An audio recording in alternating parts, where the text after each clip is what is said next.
नमस्कार. मी अरविंद विठ्ठल कुलकर्णी. अधोरेखितचा आजचा विषय आहे शिवप्रभूंच्या राजघराण्याकडून पंतप्रधान मोदींचा सत्कार. मित्र हो, शिवछत्रपतींचं जे राजघराणं महाराष्ट्रात साताऱ्याला नांदत आहे, त्यांच्याकडून शिवसन्मान पुरस्कार दिला जाणार आहे. सुरुवात होते आणि पहिलाच पुरस्कार पंतप्रधान मोदींना दिला जाणार आहे अशा बातम्या प्रसिद्ध झाल्या आहेत. येत्या 19 फेब्रुवारीला शिवजयंती आहे. त्यानिमित्तानं हा पुरस्कार दिला जाईल आणि तो घेण्यासाठी पंतप्रधान मोदी साताऱ्याला येणार आहेत अशी बातमी आहे. माझ्या मनात आलेले विचार तुमच्याजवळ व्यक्त करावे असं मला वाटलं. कसं आहे आत्ता 22 जानेवारीला अयोध्येमध्ये रामाची जी प्राणप्रतिष्ठा झाली, त्यावेळेला त्या न्यासाचे विश्वस्त आणि कोषाध्यक्ष गोविंदगिरी महाराज यांनी मोदींविषयी बोलताना निश्चयाचा महामेरू, बहुजनासी आधारू, अखंड स्थितीचा निर्धारू, श्रीमंत योगी हा रामदासांचा श्लोक म्हटला. आणि पंतप्रधान मोदी हे श्रीमंत योगी होण्यासाठी जे गुण आवश्यक असतात ते मिळवण्याचा प्रयत्न करत असतात प्रामाणिकपणे असं सांगितलं. त्यावरून मोदींची तुलना महाराजांची कशी काय झाली असे प्रश्न काही लोकांनी उपस्थित केले. त्याच्यावर गोविंदगिरी महाराज यांनी स्पष्टीकरणही दिले की महाराजांची तुलना कोणाशीही होणार नाही, हे त्यांना मान्यच आहे आणि ते करणारही नाहीत. पण मोठ्या व्यक्तींचे जे गुण असतात ते अनुकरणीय असतात आणि ते अनुकरण कोण जर करत असेल तर त्याला उत्तेजन देणं, शाबासकी देणं, त्याचा गौरव करणं हे सज्जनांचं कर्तव्यच ठरतं. त्या दृष्टीनं त्यांनी मोदींचं कौतुक केलं आहे. आता प्रत्यक्ष राजघराण्याने मोदींचा सत्कार करायचा म्हटल्यानंतर जर असलाच तर हा वाद संपुष्टात येईल असं मला वाटतं. मोदी हा पहिला पंतप्रधान आहे गेल्या 75 वर्षातला की जो पंतप्रधानाचा इच्छुक म्हणून त्याच्या पक्षानं घोषित केल्यानंतर रायगडावर येऊन, दुर्ग रायगडावर येऊन शिवाजी महाराजांच्या समाधीसमोर नतमस्तक झाला असा हा पहिला पंतप्रधान आहे. त्याने आशीर्वाद घेतले आणि मग निवडणूक लढवली. मोदी हे संघाचे स्वयंसेवक आहेत आणि संघ गेली 100 वर्ष जवळजवळ शिवराज्याभिषेक हा उत्सव, आपले वर्षातले जे 6 उत्सव आहेत त्यातला एक उत्सव अतिशय प्रामाणिकपणे, अतिशय निष्ठेनं, अतिशय आदरपूर्वक साजरा करीत असतात संघाचे स्वयंसेवक. मोदी पंतप्रधान आहेत, त्यामुळे आधीचे जे पंतप्रधान आहेत त्यांची शिवाजी महाराजांविषयी काय मतं आहेत ते जाणून घ्यायला सगळ्यांनाच आवडेल. पहिले पंतप्रधान जवाहरलाल नेहरू यांनी डिस्कवरी ऑफ इंडिया या त्यांच्या पुस्तकामध्ये शिवाजी महाराजांचा जो राष्ट्रवाद आहे तो या भूमीतून उगवलेला असल्यामुळे स्वदेशी आहे.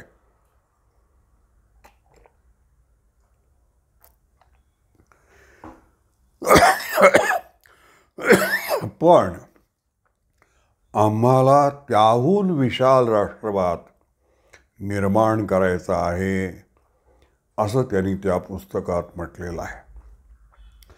तो त्यांचा विशाल राष्ट्रवाद काय आहे याची वाट आम्ही गेली 75 वर्ष, आम्ही म्हणजे सर्वच भारतीय बघतो आहोत. आत्ता गेल्या आठवड्यात अकोल्याला घडलेली घटना जर आपण बघितली, एका होमिओपॅथी महाविद्यालया स्नेहसंमेलनामध्ये काही विद्यार्थ्यांनी अफजल खान वराचा पोवाडा म्हटला, तर त्या महाविद्यालयात शिकत असलेल्या मुस्लिम विद्यार्थ्यांना ते आवडलं नाही आणि त्यांनी आंदोलन केलं आणि ज्यांनी पोवाडा म्हटला त्यांना माफी मागायला लावली. तर विशाल राष्ट्रवाद नेहरूंचा जो आहे, त्या विशाल राष्ट्रवादामध्ये शिवाजी हा वंदनीय, अनुकरणीय, आदर्श राष्ट्रपुरुष आहे हे मुसलमानांना पटवून देण्यात आपण अजूनही यशस्वी झालेलो नाही. हा विशाल राष्ट्रवादाचा एकंदर त्याची फलनिष्पत्ती ही आहे. गांधींनी तर तुम्हाला शिवाजी महाराज हे वाट चुकलेले देशभक्त असं म्हटलेलं आहे. इंदिरा गांधींनी मात्र शिवाजी महाराजांच्या 300व्या पुण्यतिथीनिमित्तानं मला वाटतं रायगडावर येऊन आपल्याला जे स्वातंत्र्य मिळालं त्याची मूळ प्रेरणा शिवाजी महाराज होते असं म्हटलं, पण ते तेवढ्यापुरतं असतं.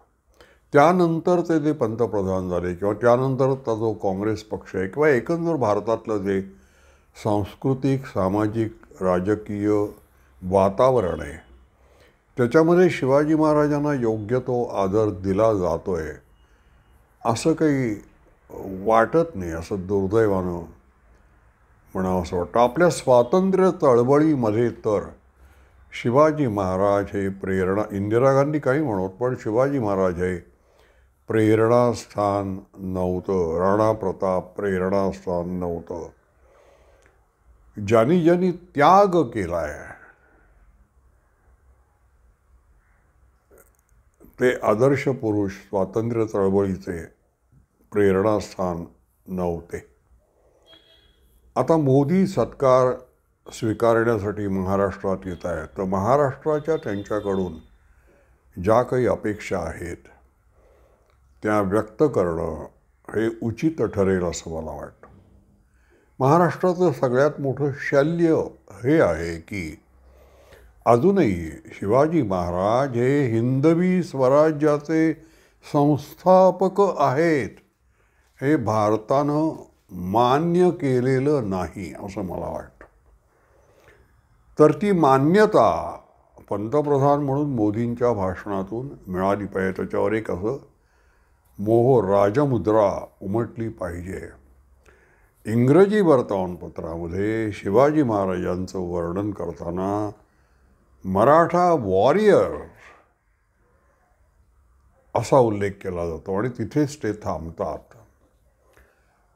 वॉरियर असणं हा शिवाजी महाराजांच्या अनेक पैलूंपैकी एक आहे. पण शिवाजी महाराज आता विशाल राष्ट्रवाद नेहरू निर्माण करणार होते. शिवाजी महाराजांचा राष्ट्रवाद काय आहे तो मोदींना जर निर्माण करायचा असेल तर मोदींनी ते सांगायला पाहिजे. पहा, शिवाजी महाराजांच्या राष्ट्रवादामुळे हिंदूंच्या कत्तली होणं थांबलं, अगदी सोप्या भाषेत सांगायचं तर, आणि मुसलमानांच्या कत्तली झाल्या नाहीत. इतकं सोपं आहे शिवाजी महाराजांचा राष्ट्रवाद. हिंदूंच्या कत्तली थांबल्या, हिंदूंना मानवर करून मोकळेपणानं जगता आलं आणि मुसलमानांना कुठेही दुय्यम दर्जाची वागणूक मिळाली नाही. असं न्यायाधिष्ठित शिवाजी महाराजांचा राष्ट्रवाद आहे. हे नेहरूंनी लक्षात घेतलं नाही. नुसतं ते म्हणाले विशाल राष्ट्र. मोदींकडून या अपेक्षा आहेत की ते हिंदवी स्वराज्याचे संस्थापक आहेत. भूषण कवी जे म्हणाला, यशवंतराव चव्हाण जे म्हणाले, शेजवलकर जे म्हणाले की शिवाजी महाराजांमुळे आज आपलं जे राष्ट्र आज उभं आहे ते शिवाजी महाराजांमुळे आहे. बाकी कुठल्याही प्रांतातल्या त्यावेळच्या राजघराण्याची हिंमत नव्हती मोगली सत्तेसमोर खंबीरपणे उभं राहण्याची. शिवाजी महाराज उभे राहिले, त्यांनी लढायला शिकवलं आणि आपण मोंगली सत्तेला पराभूत करून एक स्वतंत्र असं हिंदवी स्वराज्य स्थापन करून दाखवू. मोदींकडून दुसऱ्या काय अपेक्षा आहेत की तुम्ही आता म्हणजे रामाची प्राणप्रतिष्ठा केली तसं शिवाजी महाराज हे हिंदवी स्वराज्याचे संस्थापक आहेत असं प्रत्येक हिंदूच्या हृदयामध्ये ती प्राणप्रतिष्ठा केली जाईल अशा पद्धतीनं काहीतरी धोरणं आपल्याला राबवावी लागतील. त्यातलं एक मला सुचवावं असं वाटतं ते असं की जसं आता भव्य राम मंदिर हे भारताचं एक अत्यंत चांगलं असं पर्यटन स्थळ होऊ शकतं, तीर्थक्षेत्र तर होणारच आहे, तसं आग्र्याला, उत्तर प्रदेशात आग्र्याला शिवाजी महाराजांच्या सुटकेचं महाभारत तुम्हाला दृकश्राव्य पद्धतीनं उभं करता येईल. ते इतकं चांगलं आहे आणि त्या आग्र्याहून सुटकेला भारताच्या इतिहासात इतकं त्याला महत्त्व आहे की ती आग्र्याहून सुटका शिवाजी महाराजांनी केली नसती. केवढं मोठं त्यांचं राजनीती निपुणता त्यांची त्याच्यामध्ये ती पणाला लागलेली आहे. तिथून ते कसे सुटले, कसे महाराष्ट्रात आले, हे सगळं शिवाजी महाराजांनी राष्ट्र घडवलं. म्हणजे काय, शिवाजी महाराजांच्या राष्ट्रवादामध्ये राज्यकर्ता आणि सामान्य मावळा, सामान्य कार्यकर्ता, सामान्य नागरिक यांच्यामध्ये उद्दिष्टांविषयी एकवाक्यता होती. म्हणून शिवाजी महाराज आग्र्याला असताना महाराष्ट्राची एकही वीट औरंगजेबाला हलवता आली नाही. कारण सामान्य माणूस मी शिवाजी आहे या भावनेनं जगत होता. इतकी एकात्मता आपल्याला निर्माण करायचे, तो शिवाजीचा राष्ट्रवाद आहे. तर त्या दृष्टीनं शैक्षणिक धोरणामध्ये बदल करता आला पाहिजे. सगळ्या भारतातल्या शाळांमध्ये शिवाजी महाराजांचं चरित्र शिकवलं गेलं पाहिजे. दुसरं एक करता येईल ते म्हणजे महादजी शिंद्यांचं राष्ट्रपती भवनामध्ये शिरल्याबरोबर महादजी शिंद्याचं मोठं पूर्णाकृती तैलचित्र लागलं पाहिजे. तो शेवटी भारताचा डिफॅक्टो प्राईम मिनिस्टर होता. त्याच्या सल्ल्यानं मोगल सल्तनत चालत असे. मोगल बादशाह कोणी व्हायचं ते महादजी शिंदे. पुण्यात बसलेल्या पेशव्यांच्या संमतीनं महादजी दिल्लीचा कारभार करत होता.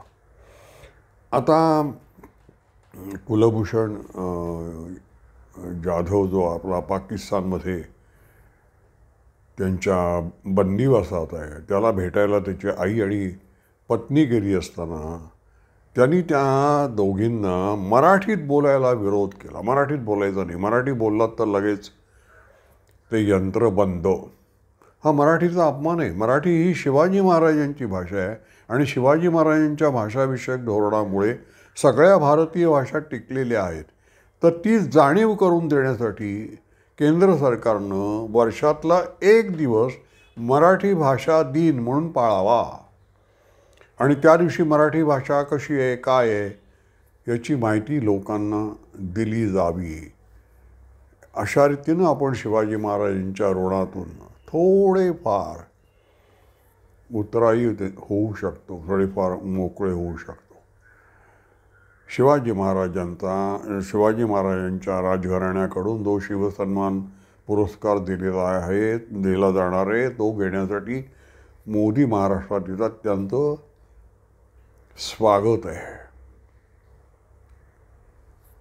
असं स्वागत पूर्वी नेहरू पहा म्हणजे एक मला आठवलं, संयुक्त महाराष्ट्राची चळवळ जोरात असताना आणि नेहरूंनी मुंबई महाराष्ट्राला द्यायचं नाही असं सांगितल्यामुळे संताप सगळ्या महाराष्ट्रात उठलेला होता आणि त्यावेळेला प्रतापगडावर शिवाजी महाराजांचा जो पुतळा उभा केला होता त्याचं अनावरण करण्यासाठी नेहरू येणार होते आणि म्हणून संयुक्त महाराष्ट्र समितीतल्या सर्व पक्षांनी नेहरूंना येऊ द्यायचं नाही म्हणून प्रतापगडाच्या पायथ्याशी असं मोठं धरणं धरलं होतं.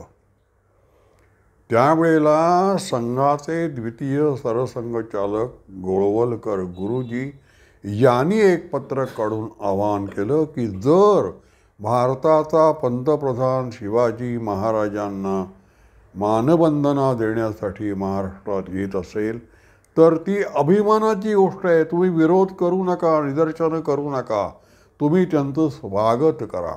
स्वागत केल्यानंतर तुमची जर त्यांची भेट झाली त्यावेळेला तुम्ही तुमच्या भावना मुंबई आणि संयुक्त महाराष्ट्राविषयी व्यक्त करू शकता, पण त्यांना विरोध करणं बरोबर नाही.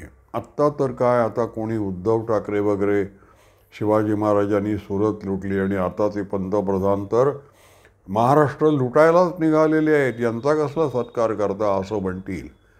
पण तो आवाज क्षीण आहे हे आपण लक्षात घेतलं पाहिजे. संपूर्ण महाराष्ट्र जो आहे तो मोदी ज्या पद्धतीनं राज्यकारभार करतायत, तो शिवाजी महाराजांच्या पावलावर पाऊल टाकून त्यांना विचारत ते मार्गक्रमण करतायत, अशी एक माझी तरी तशी सर्वसाधारणपणे भावना आहे. आणि शिवाजी महाराजांचा राष्ट्रवाद मी मगाशी सोप्या भाषेत सांगितलं त्याप्रमाणे शिवाजी महाराजांच्या राष्ट्रवादामध्ये हिंदूंच्या कत्तली थांबल्या आणि मुसलमानांची कत्तल झाली नाही. शिवाजी महाराजांच्या राष्ट्रवादामध्ये हिंदू मानवर करून मोकळेपणानं जगायला शिकले आणि मुसलमानांना दुय्यम नागरिकत्व दिलेलं नाही. त्यांना त्यांच्या विकासासाठी पूर्ण वाव आहे. हा शिवाजी महाराजांचा राष्ट्रवाद आहे. हा नेहरूंनी म्हणजे भारतातल्या विरोधी पक्षाच्या लोकांनी लक्षात घ्यायला हवा असं मला वाटतं. माझा व्हिडिओ आपल्याला आवडला असेल तर लाईक करा, शेअर करा आणि सबस्क्राईब करा. धन्यवाद.